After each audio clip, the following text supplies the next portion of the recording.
말씀 나누겠습니다. 그리스도인을 빛과 소금이라고 합니다. 근데 성경의 엄연한 순서를 따져서 말하면 소금이 먼저입니다. 그렇게 예수님께서 말씀하신 의도도 있습니다. 소금이 먼저고 그 다음에 빛이 나오는 것입니다. 그리스도인은 소금과 빛과 같은 사명을 가진 사람입니다. 소금, 우리 신앙생활하면서 많은 그런 오해들이 심심치 않게 발생을 하는데, 사람들이 그리스도인이 소금이다 하면 먼저 떠올리는 게 뭐냐면 대인관계를 잘하는 사람, 그냥 소위 좀 깨소금 같고 또 깨방정 이렇게 떨 줄 알고, 그러면서 사람들을 묶을 줄 아는 저 사람이 진짜 소금 같은 사람이다 라고 말하는데, 우리가 의미를 그냥 관용적으로 그렇게 표현하면은 표현할 수 있겠다 치지만 원래 의미를 모르고 사용해서는 안 되겠죠.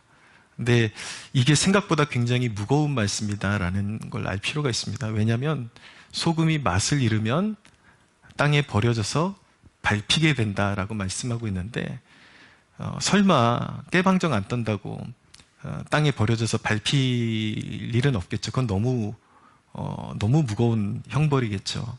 그러니까 적어도 너희가 소금이다 라고 말씀하시는 의도가 우리가 평소 생각했던 것보다 더 깊고 심오한 의미를 가지고 있다는 것을 우리가 언뜻 알 수 있습니다. 그래서 제가 오늘 이 본문을 가지고 주님이 의도하신 너희는 소금이고 너희는 빛이다 라고 말씀하신 그 의미를 여러분들에게 말씀드리려고 합니다.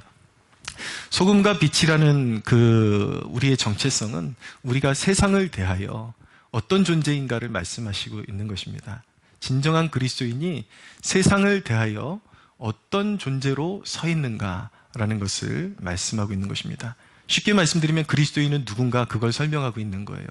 그걸 제가 세 가지로 설명할 텐데, 첫째는 그리스도인은 세상을 생명력으로 채우는 사람입니다. 먼저 그리스도인을 소금에 비유한 의미를 잘 깨달아야 합니다. 소금이 가진 기능 중 주님이 강조하신 대목이 무엇이냐면 맛입니다. 맛이 있어야 된다. 맛을 내는 존재다.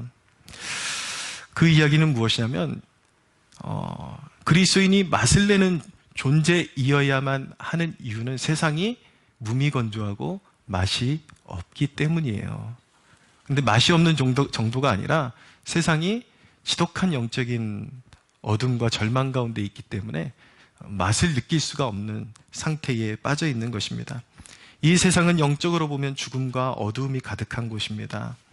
많은 사람이 표면으로 보여지는 것과 다르게 직감적으로, 경험적으로 알게 됩니다. 세상이 참 의미 없는 곳이구나, 무미건조한 곳이구나 느끼며 살아갑니다. 그래서 대외 활동할 때는 되게 굉장히 프렌들리하기도 하고, 또 사회적으로 자기가 어떤 가지고 있는 그 입지를 이렇게 자랑하듯이 세상은 참 살만한 곳이구나 라고 그렇게 표현하곤 하지만, 사실 그들도 사람 없는 집으로 돌아가서 자기 혼자만의 그런 시간을 가질 때에 이 세상이 얼마나 재미없고 심지어는 두렵고 또 불안하고 또 굉장히 공허한 곳이구나, 이 세상에 그 어떤 것을 채워도 채워지지 않는 그 인간의 어떤 그런 내면 세계가 있다라는 것을 발견하게 되는 것입니다. 왜 그렇게 됐을까요? 하나님께로부터 떠났기 때문이에요. 하나님이 계시지 않기 때문에 그런 공허함과 그런 아픔이 어떤 인간에게나 주어져 있는 것입니다. 그래서 그런 본질 가운데 인간이 아무리 좋은 그런 관계성을 찾고 그래도 자꾸 관계에 실망하게 되고, 또 저 일을 해보면 내 인생이 더 보람되질까, 근데 할 때는 보람된 것 같은데 또 일을 마치고 나면 공허함에 빠져버리고 일에 실망하게 되고, 그래서 결국은 왜 이렇게 화려하고 분명히 뭘 먹을 때는 인생이 참 살만한 곳이구나, 행복한 곳이구나, 그런 걸 느끼는 것 같은데 왜 혼자 있을 때는 그렇게 공허해지고 삶이 재미가 없는 것인지. 사람은 누구나 그런 인생의 괴리감 가운데 실망하면서 맛없는 그런 삶을 살고 있는 것입니다. 근데 그리스도인은 특별한 부르심을 가진 사람입니다. 바로 이러한 무미건조한 세상에 영적인 활력을, 즉 영적인 생명력을 불어넣는 사람입니다. 그것은 그리스도인 안에 있는 하나님의 생명력이 삶의 영역에서 발산되는 것이라고 표현할 수 있습니다.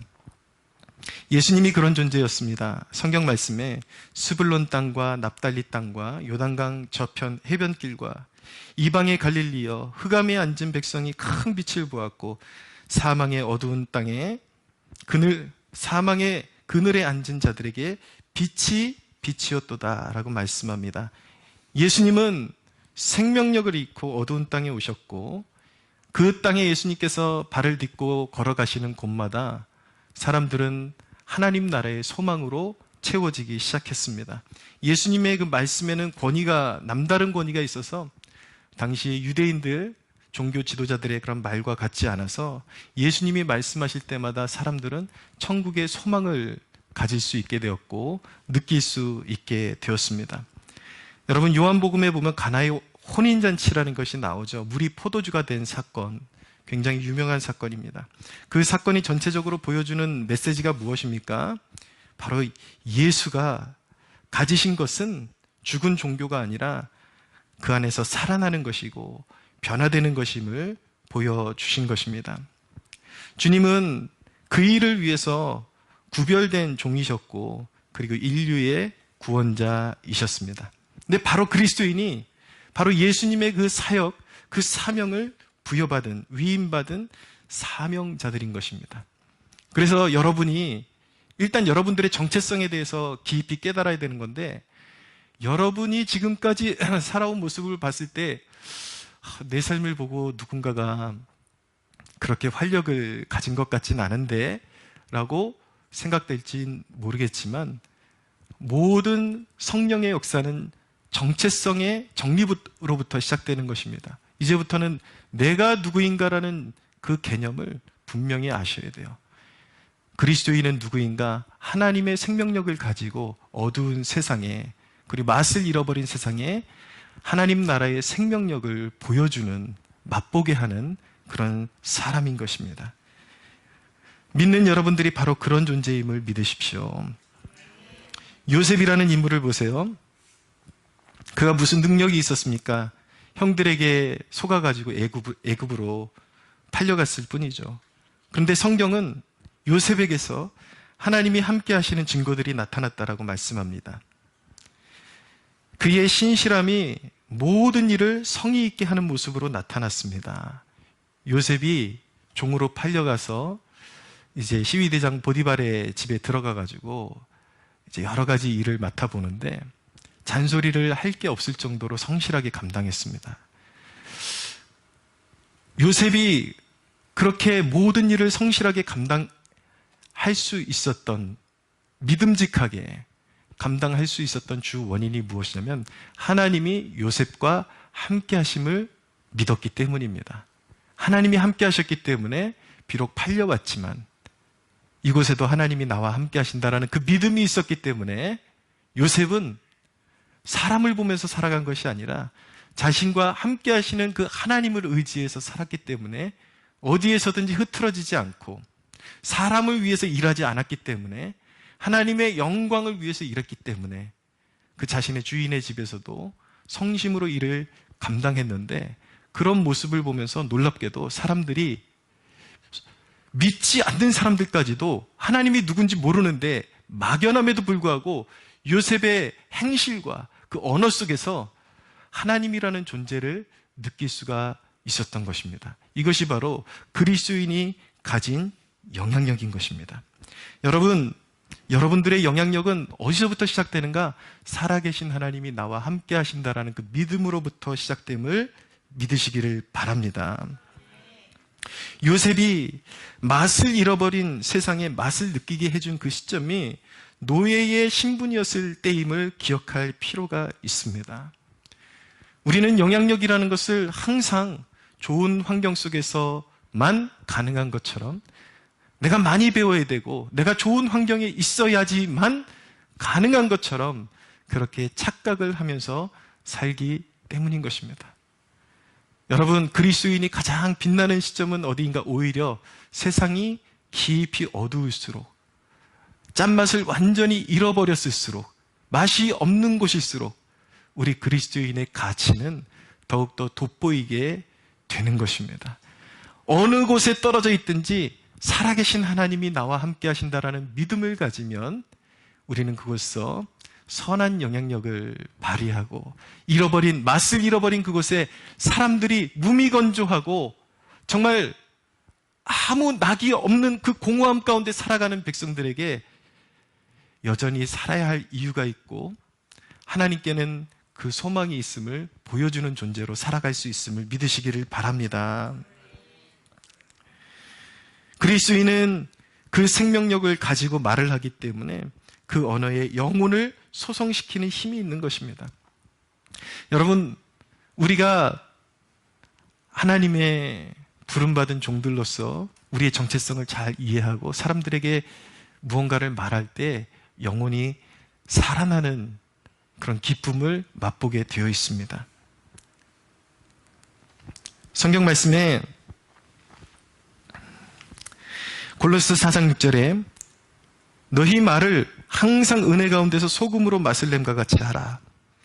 여러분, 우리의 언어에 하늘의 권세가 있고 우리가 말을 할 때 사람들이 남다른 어떤 소망을 느끼게 될 텐데 왜 그런 일이 많이 일어나지를 않는가? 우리의 정체성에 맞는 언어를 잃어버렸기 때문입니다. 우리의 정체성에 맞는 언어를 회복하면 사람들은 맛을 느끼게 될 것입니다. 그래서 성경이 우리에게 말씀하잖아요. 말을 할 때에 되는 대로 말하지 말고 소금으로 맛을 냄과 같이 하라. 여러분들의 언어에 그런 사람의 무미건조한 삶을 일으켜주는 그 맛이 배어나기를 축복합니다. 그런데 여러분, 그리스도인은 그런 언어의 영향력을 가진 사람이에요. 언어의 영향력을 가진 사람인데, 그러나 어떤 영향력에 대한 탐심을 가지고 의도적으로 내가 이 모임을 장악해야지, 내가 어떤 말솜씨로, 말빨로, 남들보다 뛰어난 말빨로 영향력을 장악해야지 하는 순간 그 영향력은 소멸되게 되어 있습니다. 어떻게 해야지 진정한 영향력이 나타나는가? 항상 진실한 마음에 주님께서 한 영혼을 사랑하시듯이, 주님께서 저와 여러분들을 사랑하시듯이 그렇게 진실한 마음을 품고 그 영혼에게 필요한 말을 해줄 때에 그 영혼에 선한 영향력이 끼쳐지게 되는 것입니다. 그리스도인은 맛을 잃은 세상에 맛을 내도록 구별된, 하나님으로부터 구별되어서 이 땅 위에 존재하는 존재라는 거, 그렇게 기름 부음 받은 주님의 종들이라는 사실을 꼭 기억하시기를 바랍니다. 두 번째로 그리스도인은 세상의 부패를 방지하는 사람입니다. 소금의 역할에 또 한 가지 역할이 있습니다. 소금으로 절이잖아요. 절이는 이유가 뭘까요? 고대로부터 소금은 방부제 역할을 해왔습니다. 소금으로 절이는 것은 썩지 말라고, 썩는 속도를 늦추기 위해서 소금을 넣는 것입니다. 세상은 죄로 부패했고 인간들의 계획은 날로 악해지고 있습니다. 여러분, 아무리 교육이 발달한다고 해서 그 겉모습은 번지르르해질지 모르겠지만 인간의 속성은 변하지 않습니다. 인간 사회의 불의, 죄악, 이런 것들은 날로 악해질 것입니다. 그러나 그리스도인이 존재하는 이유는 이런 세상의 한복판에서 그 부패를 저지하고 막는 역할을 감당해야 하는 것입니다. 죄악된 행실이 있는 사람들, 늘 만나기만 하면은 거짓을 꾀하고 음란패설을 하고 유흥을 즐기는 사람들이 여러분들이 존재함으로 말미암아 행실을 조심할 수 있게 해야 합니다. 그것은 강압적인 태도가 아니라 여러분이 하나님을 경외하는 태도로 인해서 세상 사람들 스스로가 제동이 걸려야 하는 것입니다. 여러분들이 말에만 경건이 있는 것이 아니라 삶의 경건의 모습이 있다면 여러분들이 말하지 않아도, 강압하지 않아도 저 사람에게는 뭔가 다른 이면이 있구나, 다른 가치관이 있구나, 그런 것을 깨닫고 세상 사람들이 조심할 수밖에 없게 되는 것입니다. 그리스도인은 교회 안에만 갇혀있는 존재가 아닙니다. 대사회적으로도 그리스도인으로서의 사명이 있습니다. 세상의 부패와 하나님을 대적하는 그런 세상의 흐름들을 막아서는 것입니다. 지금 때 아닌 사회주의, 공산주의 이런 문제가 우리 사회 속에 대두되고 있습니다. 예전에 운동권 그 생활을 했던 그런 이제 세대가 소련이 붕괴되는 것을 보면서 공산주의의 헛됨을 깨닫게 된 이면에 그 막시즘이라고 하죠. 그런 사회주의의 공산주의의 뿌리가 되는 이 사상, 이것이 대학가마다 또 네오막시즘이라는 그런 이름을 내걸고 또 유행을 하고, 이 공산주의의 그림자는 아주 예쁘게 포장될 뿐이지 계속해서 우리 근처에서 어른어른 되고 있습니다.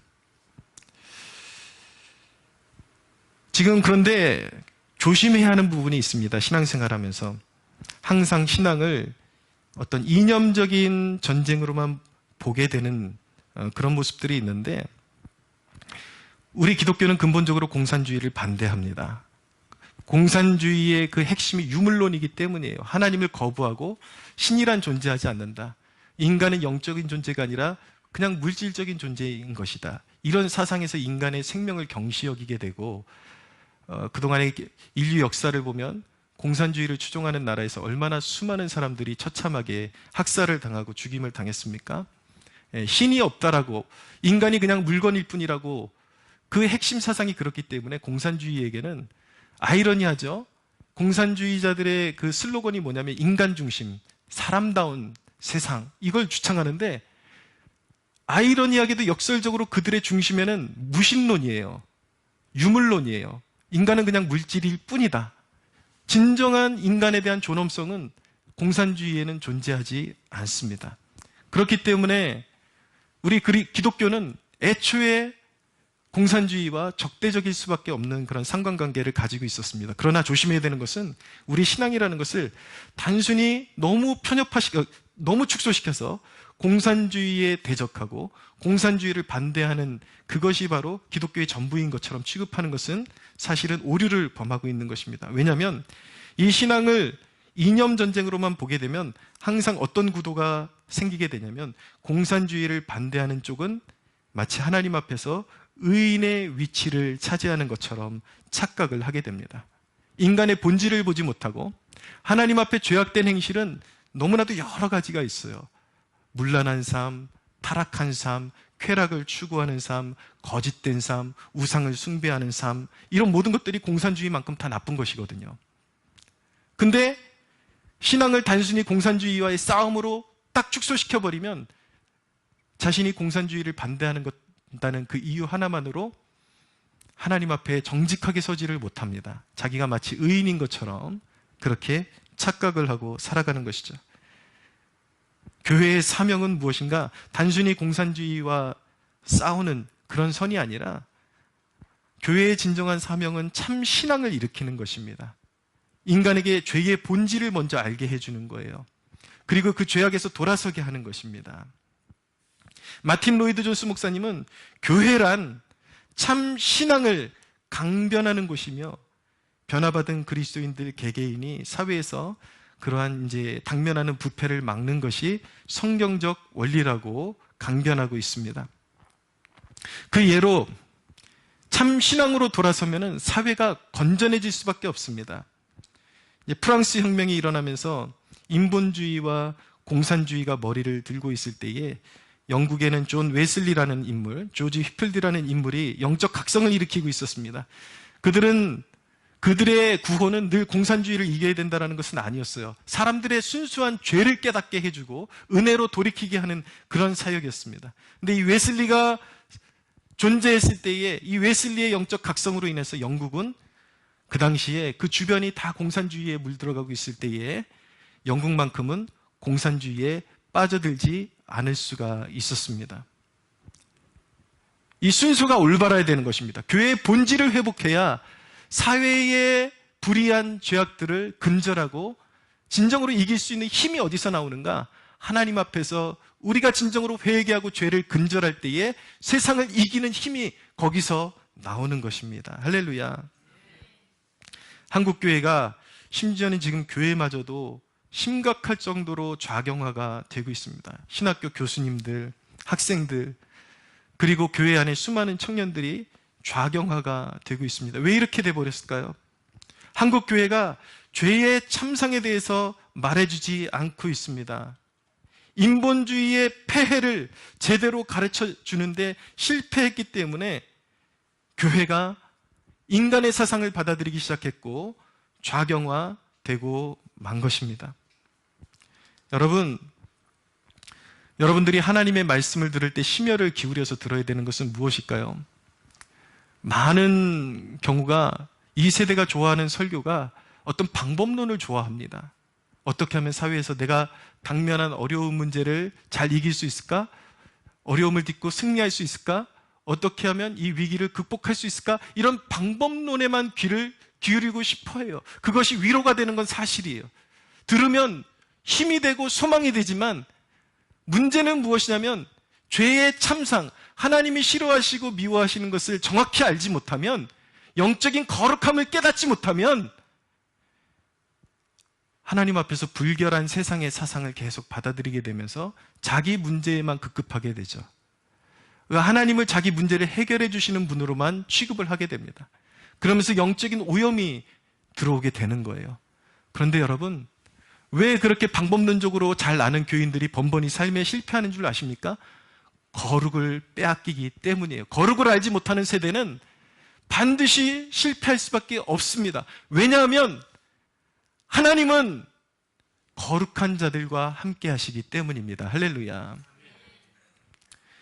여러분들이 방법에 대해서 잘 몰라도 하나님이 미워하시는 것들에 대해서 미워하고 거룩함을 지킬 수 있다면 하나님이 그 삶을 비추시고 인도해 가십니다. 그것이 승리하는 길인 것입니다. 믿으십니까? 그래서 여러분, 교회에 와서 위로가 되는 말씀, 그냥 격려가 되는 말씀, 방법론적인 말씀을 듣고 싶지만 여러분들이 이제부터는 올바르게 접근해야 돼요. 방법론이 먼저가 아니라 내 영혼의 상태를 하나님 앞에서 먼저 살피고 깊이 회개에 이르러서 하나님과의 관계의 간극을 줄이는 것입니다. 그럴 때 하나님의 은혜가 해와 같이 우리의 삶을 비추게 되고, 우리가 길 앞길을 몰라도 하나님이 우리의 삶을 주도적으로 붙잡으시고 인도하시는 역사가 일어나게 되는 것입니다. 여러분, 이 시대의 세상의 외침이 무엇입니까? 공평한 사회가 중요하다. 수많은 정치인들이 공평한 사회라는 슬로건을 걸고 사람들을 현혹시키고 있지만, 이 세상이 말하는 공평함은 다시 한번 생각해 봐야 합니다. 이 세상이 말하는 공평, 그리고 일부 정치인들이 말하는 그 공평은 하나님이 말씀하시는 공평과 색깔이 너무나도 다른 것입니다. 하나님 앞의 평등은 모든 인간이 하나님이 주시는 기회 앞에 평등하다라는 거예요. 거기에 차별이 있어서는 안 된다라는 것입니다. 그러나 이 사회가, 이 세상이 말하는 평등은 인간의 재능을 말살시키는 것에 불과합니다. 그러니까 여러분, 나보다 잘 배우는 사람이 있어서 안 돼, 이런 사상이 파고드는 거잖아요. 그러니까 모든 교육을 평준화시켜야 된다, 모든 것들을 그냥 의무화시키고 평준화시켜야 된다라는 사상이 거기서 오게 되는 것이죠. 근데 너무 불이하지 않습니까? 모든 국가의 사상은 교육은 평등화시켜야 된다고 하면서 자기 자식들은 다 좋은 곳에서 교육을 받기를 원해요. 하나같이 그런 말을 하는, 주창하는 사람들마다 자기 자식은 좋은데 유학 보내고, 그렇지만 평범한 백성들은 다 평등한, 그냥 한결같은 그런 어떤 차등이 없는 그런 환경 속에서 무조건 똑같은 교육을 받아야 된다라고 그렇게 말을 하는 것입니다. 그러니까 단어에, 어휘에 속으면 안 돼요. 그들이 공평이라고 말할 때, 세상이 평등이라고 말할 때에 그것이 진정한 하나님 앞에의 평등인가? 아니면 굉장히 인간적인 평등인가? 진정한 하나님이 주신 인간의 진정한 존엄성을 파괴하는 평등을 저들이 말하고 있지는 않은 것인가? 생각을 할 줄 알아야 되는 것입니다. 젊은이들 가운데서도 자기 인생이 어려울 때는 무조건 많이 준다고 하는 그러한 이제 정치인들을 옹호하게 되고 평등하게 만들어준다 그러는, 자기가 취업이 안 되면 자꾸 그런 세상을 공평하게 만들어줄 것 같이 얘기하는 그런 달콤한 말에 자꾸 속아 넘어가고, 인간적인 생각은 내가 누구 때문에 길이 막혀서 이렇게 취업도 안 되고 어려운 시절을 보내고 있다라고 생각하는데, 그래서 굉장히 인간적인 생각인 것이고, 우리가 진정으로 믿는 자라면 우리의 앞길은 하나님께서 정하십니다. 그냥 모든 것을 평준화시킨다고 인생에게 기회가 주어지는 것이 아니라 우리 그리스도인들에게는 하나님이 작정하신 길이 있고 하나님이 주시는 기회가 있다는 것을 꼭 기억하시기를 바랍니다. 우리가 기도할 때에 하나님의 백성들에게 길은 어디서 열리는 것인가? 사회적으로 그냥 제도를 다 똑같이 만들어버린다고 해서 나에게 기회가 오는 것이 아니라 하나님께 기도할 때 사명을 발견하게 되고 하나님께서 작정하시는 길을 하나님께서 열어주시는 것입니다. 할렐루야. 참된 신앙의 열매는 인간의 탐욕으로 잘못된 세상의 구조를 고쳐나가는 것으로도 나타나야 합니다. 여러분, 진정한 평등주의자는 언제나 인류 역사 가운데 참된 그리스도인들이었다는 것을 꼭 기억하시기를 바랍니다. 영국이 원래는 노예제도가 있는 나라였어요. 아프리카에서 사람들 잡아다가 노예로 팔고 비인륜적인 국가가 영국이었습니다. 근데 이런 웨슬리와 같은 하나님의 종들이 일어났을 때에 신앙으로 각성한, 진정으로 모든 인류는 하나님 앞에서 평등하다, 그리고 존귀한 하나님의 형상으로 지어진 피조물이다라는 것을 인식하고 깨달은 진정한 그리스도인들이 세상의 진정한 평등을 구현할 수가 있었다라는 것을 꼭 기억하시기를 바랍니다. 영국에는 윌리엄 윌버포스라는 분이 있었어요. 이분이 신앙으로 각성하고 청교도적인 정신을 가지고 국회로 들어가서 이분이 하신 일이 무엇이냐면 50년간 영국의 노예제도와 싸우면서 50년간 살해의 위협을 견디면서 영국이 하나님의 심판을 면하려면 하나님의 형상으로 지어진 인간을 노예로 취급하는 이 악행을 그쳐야 한다라는 그런 선언을 하기 시작했고, 끝까지 싸워서 이루어낸 것이 영국의 노예제도 폐지였던 것입니다. 여러분, 바로 그리스도인들의 영향력은 바로 이러한 것입니다. 하나님 앞에서의 진정한 인권, 인간적인 인본주의적인 인권이 아니라 성경적이고 하나님의 형상으로 지어진 인간에 대한 그런 존중하는 그 마음에서 나온, 그 중심에서 나온 그 마음을 가지고 세상을 이롭게 하는 사람이 바로 그리스도인이라는 것을 꼭 기억하시기를 바랍니다. 그래서 여러분, 참 그리스도인은 인본주의적인 인권이 아니라 신본주의적인 인권을 회복하는 사명자들이기도 하다라는 것을 꼭 기억하시기를 바랍니다. 여러분, 이 시대의 인권의 문제는 무엇입니까? 이 시대의 인권은 정말 하나님의 형상으로 지어진 인간을 존귀하게 여기자라는 인권이 아니잖아요. 이 시대의 인권의 색채는 무엇입니까? 하나님이 죄라고 규정하시는 것을 미화시키고 사회에 퍼뜨리는 그런 것을 인권이라고 하는 것이죠. 왜 우리 기독교가 동성애에 반대하는 것입니까? 많은 기독교인들조차도 이 부분에 대해서 오해하는 부분이 있습니다. 어떤 사람들은 그렇게 말해요. 나는 동성애를 반대하지만 왜 동성애자들을 그렇게 괴롭게 하느냐? 그건 자기 취향 아니냐? 그건 자기 선호 아니냐? 그리고 자기도 어쩔 수 없는 연약함 때문에 그런 것 아니냐? 잘 들어보세요. 우리 기독교가 동성애를 반대하는 이유는 그 사람을 미워하기 때문이 아니라 동성애를 주장하는 사람들의 흐름이 자신들의 연약함을 이해해달라는 흐름이 아니라 사회 속에서 영향력을 끼치려고 하고 자신들의 그 하나님 앞에서의 옳지 않은 행동을 미화시키려고 하기 때문인 것입니다.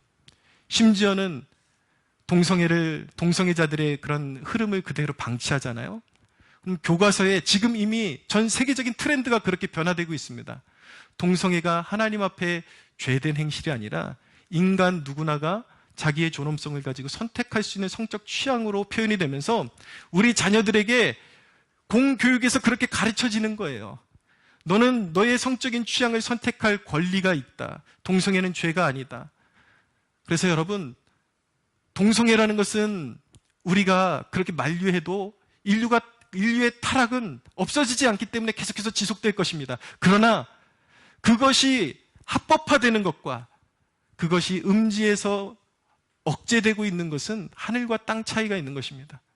그것이 합법화되고 미화될 때에 인류는 더 급격히 하나님께서 지으신 창조 질서에 도전하게 되고 사회가 급격히 타락하는 그런 길로 걸어갈 수밖에 없기 때문에 우리 교회와 기독교, 우리 그리스도인 한 사람 한 사람은 깨어서 그러한 것들을 미화시키려고 하는 흐름에 맞서 저항해야 하는 것입니다. 할렐루야. 뿐만 아니에요, 여러분. 우리가 진정한 그리스도인일진데 우리 주위에 우리가 서는 곳마다, 여러분들이 서는 곳마다 우상숭배가 근절되어야 하고 문란한 문화가 퍼지지 못해야 하는 것입니다. 여러분들이 서 있음으로 말미암아 여러분들의 가정의 우상숭배가 끊어질 수 있어야 합니다. 여러분들이 서 있음으로 말미암아 여러분들의 가정에 여러분들의 지인이 문란한 삶을 사는 것을 저지할 수 있어야 하는 것입니다.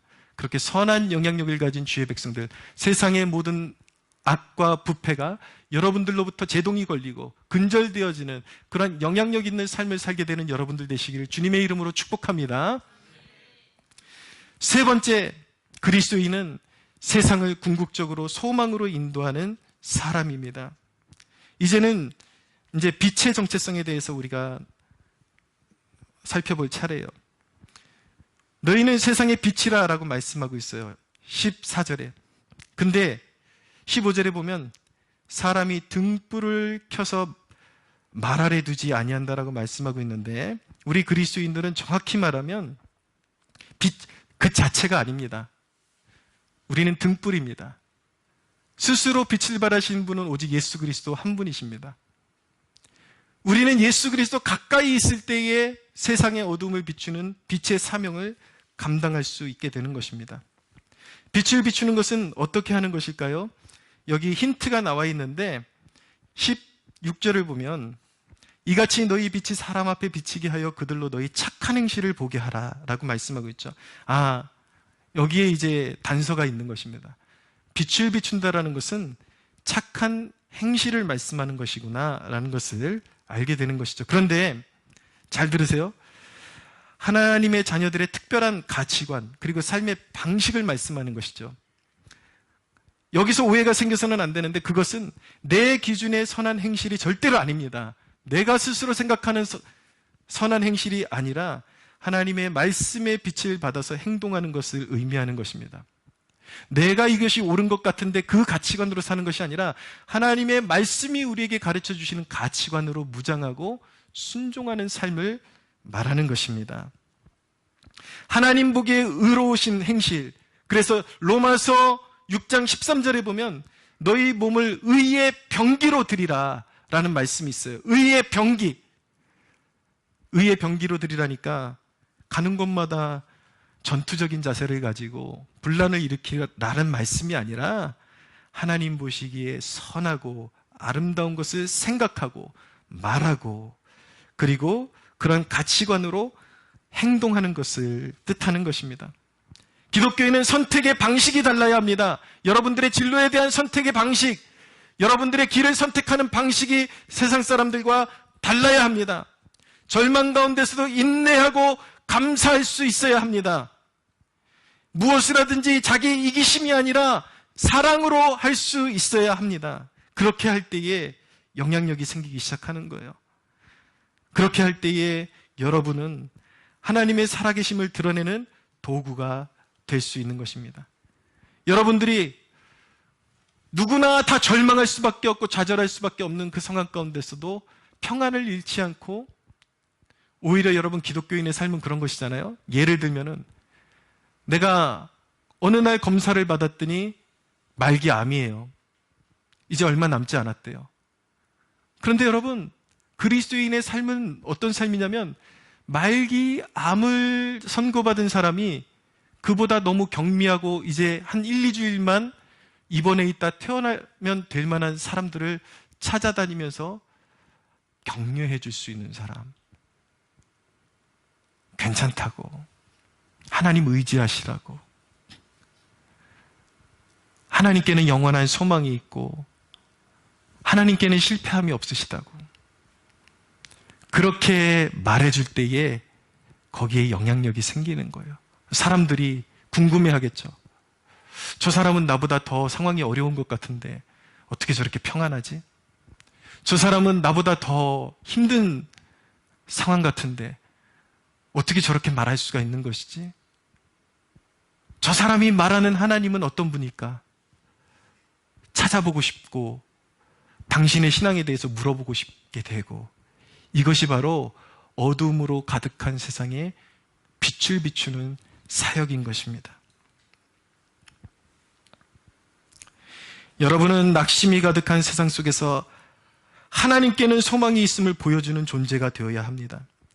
여러분의 가치와 행실을 통해서 궁극적으로 그 행실 자체를 자랑하기 위한 것이 아니라 십자가의 주님 안에 부활의 생명이 있고 세상을 이기는 진정한 능력이 있고 영원한 생명이 있다는 것을 바라보게 해주는 존재가 되어야 하는 것입니다. 할렐루야. 여러분들이 하나님의 자녀일진데, 예수 그리스도가 여러분들의 구주이실진데, 여러분들에게 그런 빛의 자녀로서의 빛을 비추는 기름 부음이 여러분들에게 있음을 믿으시기를 바랍니다. 그 정체성을 깨달아야 돼요. 그 정체성을 알고 행동하고 그 정체성을 알고 말을 해야 하는 것입니다. 그래야 거기서 아름다운 영향력이 나오게 되는 것입니다. 여러분, 그렇지만 경고의 말씀을 지나쳐서는 안 됩니다. 예수님께서 경고하시는 것이 무엇입니까? 너희 빛을 사람들에게 감추려고 해서는 안 된다. 말 아래 두면은 무슨 소용이 있느냐? 소금이 맛을 잃으면 어떻게 된대요? 다만 버려져서 밟힐 뿐이라고 말씀합니다. 여러분은 신앙에 대해서 어떻게 생각하고 있습니까? 어떤 사람들은 이런 생각을 가지고 있습니다. 신앙이라는 것은 나의 영적이고 정신적인 삶에 도움을 줄 만한 정도면 된다. 그 이상 더 젖어드는 거 원치 않는다. 그런 태도를 갖고 신앙에 깊이 젖어들까 두려워하고 오히려 열심히 있는 신앙인들에 대해서 부정적인 생각을 가지고 있고 사람들 앞에서 지나친 사람으로 보일까 봐 항상 신앙을 숨기고 싶어하고 그런 내면을 가지고 있을지 모릅니다. 그러나 여러분들 마음에 그런 내면이 있다면 예수님의 이 말씀 깊이 숙고하십시오. 소금이 그 맛을 잃으면 땅에 버려져서 사람들에게 밟힐 뿐이라고 말씀하고 있습니다. 반드시 하나님의 심판대 앞에 인류가 서게 될 텐데 이런 사람들은 하나님의 심판대 앞에서 부정당할 수 있다라는 사실을 꼭 기억하시기를 바랍니다. 여러분, 신앙에는 중간지대는 존재하지 않습니다. 너희는 소금이고 빛이고 소금의 중간은 없어요. 어두운 것 같기도 하고 밝은 것 같기도 하고 비스무리한 신앙에는 그런 거 없습니다. 어둠이면 어둠이고 빛이면 빛입니다. 자기가 지금 어떤 길에 서야 할지 모르고 방황하고 있다면 오늘 이 말씀을 듣고 깨우치고 어둠과 절망의 땅에서 주님을 나의 구주로 붙잡고 빛의 땅으로 건너오는 축복이 있게 되기를 바랍니다. 여러분 생각해 보세요. 지금 한국교회가 하나님 앞에 우리가 하나님의 자녀들이잖아요. 우리 기도 들어주셔야죠. 그렇게 하나님 앞에 권리를 주장할 여러분 그럴 만한 자격이 있습니까? 왜 한국교회가 이렇게 어두울까요? 그리스도인으로서의 행실을 살펴봐야 합니다. 여러분 지금까지 들어온 말씀을 보면서 여러분들이 그리스도인이라고 스스로 정의하는데 주님께서 말씀하신 그리스도인의 정의와 잘 맞아떨어지고 있습니까? 대한민국 한국교회의 대부분의 모습이 잘 맞아떨어지고 있다라고 생각을 하십니까?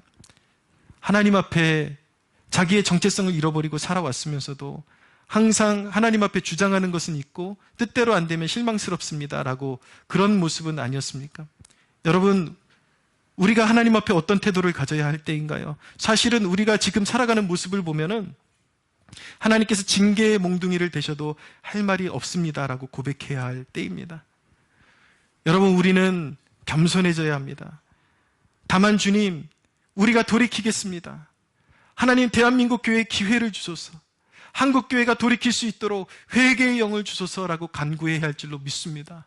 이 신앙운동이 누구를 손가락질하면서 비난할 것이 아니라 지금 작은 인원이 모였지만 예수님의 12제자가 영적으로 각성하고 깨어났을 때 세상이 변화된 것처럼 여기 얼마 되지 않는 무리가 모여있지만 우리의 심령 안에서 진정으로 성령의 도움으로 깨어날 때에 여러분, 세상에 빛이 드리워지기 시작할 수 있음을 믿으시기를 바랍니다. 여러분, 소금과 빛의 역할을 잘 감당하려면 주님과 가까워져야 합니다. 그러려면 기름이 채워져야 합니다. 빛을 발하기 위해서는 기름이 채워져야 돼요. 잘 들으십시오. 하나님의 말씀은 기름이고 기도 생활은 불입니다. 이 둘 중에 하나도 잃어버려서는 안 됩니다. 둘 다 지녀야 합니다. 여러분, 소금이 되고 싶으십니까? 빛이 되고 싶으십니까? 말씀과 떨어져서 소금이 될 수 없어요. 빛이 될 수가 없어요. 말씀과 가까워져야 합니다. 여러분, 바쁘다라는 핑계 가운데 얼마나 말씀에 집중하며 살아갑니까? 진지함 가운데 하나님의 말씀으로 더 가까이 가는 여러분들 되시기를 축복합니다. 여러분, 더 간절한 소망을 가지고 기도에 힘쓰는 여러분들 되시기를 축복합니다. 주님과 가까울수록 여러분, 소금이 되고 빛이 되는 것은 나의 노력으로 되는 것이 아니라 성령의 능력으로 되는 것입니다. 성령께서 내 마음을 자극하시고 내 마음을 주장하실 때에 그런 행실과 언어가 우리의 삶을 이끌어가게 되는 것입니다. 관건은 그리스도인인 척하는 것이 아니라 그리스도인이 되는 것입니다. 성령 충만한 그리스도인이 되는 것입니다. 오늘 사모하십시오. 주님 가까이 가기 원합니다. 주님 더 가까이 가기를 원합니다. 주님 기름으로 채워주십시오.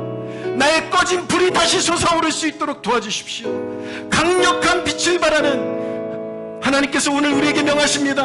일어나 빛을 발하라. 할렐루야. 깨어나십시오. 죽은 신앙을 버리고 진정한 그리스도인 되기를 사모하십시오. 성령의 불을 구하십시오. 기름을 구하십시오. 이 시간 눈을 감고 기도할 때에 주여, 내 안에 꺼져가는 불씨를 살려 주옵소서. 주님께로 더 가까이 나가기를 원합니다. 주님의 말씀을 가까이 하지 못한 죄악을 회개합니다. 주님, 내 안에 불이 꺼져가고 있음에도 불구하고 기도의 줄을 붙잡지 못했음을 회개합니다. 그리스도인답게 살지 못했음을 회개합니다. 우리를 변화시켜 주시옵소서. 우리 함께 주여 부르 짓고 기도하겠습니다. 주여,